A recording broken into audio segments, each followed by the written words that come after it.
नमस्कार. तोरणमाळमध्ये आरोग्य व्यवस्थेची आणीबाणी, कुपोषण, MDR-TB आणि बोगस डॉक्टरांचा कहर. नंदुरबारच्या आदिवासी भागात आरोग्य व्यवस्था कोलमडली, प्राधिकरण रखडल्याने विकास ठप्प. नमस्कार, आपण पाहत आहात KTN न्यूज मराठी. आजची मोठी आणि धक्कादायक बातमी समोर येत आहे. नंदुरबार जिल्ह्यातील तोरणमाळ परिसरातून, जिथे आरोग्य व्यवस्थेची परिस्थिती अक्षरशः आणीबाणीच्या टप्प्यावर पोहोचली आहे.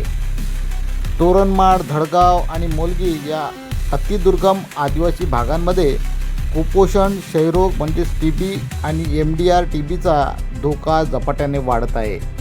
या गंभीर परिस्थितीची दखल घेत राष्ट्रवादी युवक काँग्रेसचे प्रदेश सरचिटणीस डॉक्टर तुषार सननसे यांनी महाराष्ट्र विधानमंडळ अनुसूचित जमाती कल्याण समितीचे प्रमुख आमदार दौलत दरोडा यांना निवेदन सादर केले आहे.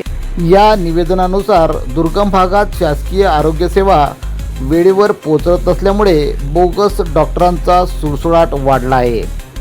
रुग्णांच्या जीवाशी थेट खेळ खेळला जात असल्याचा आरोप केला जात आहे.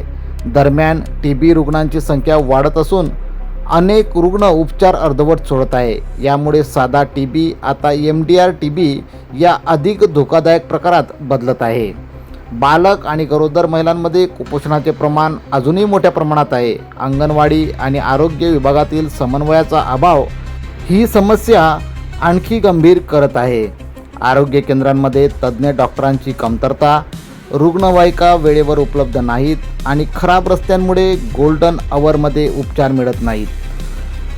दरम्यान 2021मध्ये तत्कालीन मंत्री आदित्य ठाकरे यांनी 503 कोटींच्या विकास कामांचा आराखड्यासह तोरणमाळ प्राधिकरणाचा प्रस्ताव मांडला होता.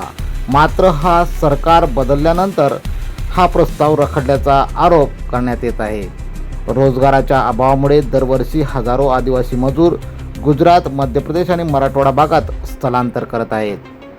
तोरणमाळ हे राज्यातील एक प्रमुख थंड हवेचे पर्यटन स्थळ आहे. येथे पर्यटन आणि अध्यात्म यांची सांगड घालून मोठ्या प्रमाणात रोजगार निर्मितीची क्षमता आहे. मात्र शासनाच्या उदासीनतेमुळे हा विकास केवळ घोषणांपुरताच मर्यादित राहिला आहे. या सर्व पार्श्वभूमीवर बोगस डॉक्टरांवर कठोर कारवाई, TB आणि MDR-TB नियंत्रणासाठी ठोस कृती आराखडा आणि तोरणमाळ प्राधिकरणाची तातडीने स्थापना या प्रमुख मागण्या आता जोर धरत आहे. सरकार यावर तातडीने निर्णय घेणार का, हे पाहणे महत्त्वाचे ठरणार आहे. पाहूया राष्ट्रवादी युवक काँग्रेसचे प्रदेश सरचिटणीस तुषार सननसे काय म्हणतायत. आपल्या नंदुरबार जिल्ह्याच्या दौऱ्यावरती महाराष्ट्र विधानमंडळ अनुसूचित जमाती कल्याण समितीची कमिटी आलेली आहे आणि ही कमिटी आलेली असताना सातत्याने या जिल्ह्यामध्ये अनेक वेळा अशा कमिट्या आल्या, परंतु आदिवासींच्या आरोग्याचा प्रश्न, जिल्ह्याचा प्रश्न हा सुटलेला दिसत नाही.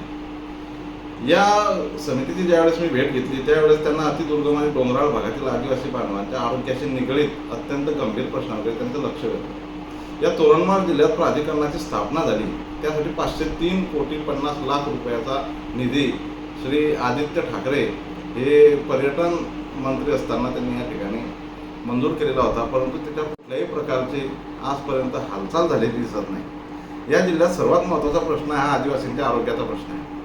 या जिल्ह्यामध्ये कुपोषणाचा विषय असेल, सिकल सेलचा असेल, गर्भवती स्त्रियांचे प्रश्न असतील आणि सर्वात महत्त्वाचं म्हणजे या जिल्ह्यात जे बंगाली डॉक्टरांचा सुळसुळाट आहे, बोगस डॉक्टरांचा, जे काल परवाही पेपरला खूप मोठ्या प्रमाणात छापून आलेला आहे. या डॉक्टरांना कुठल्याही प्रकारे ठोस कार्यवाही प्रशासनाकडून झालेली दिसत नाही. कुपोषणाचा विषय खूप गंभीर विषय आहे आणि तो हा त्या बाबतीमध्ये कुठलीही अशी ठोस कार्यवाही नाही.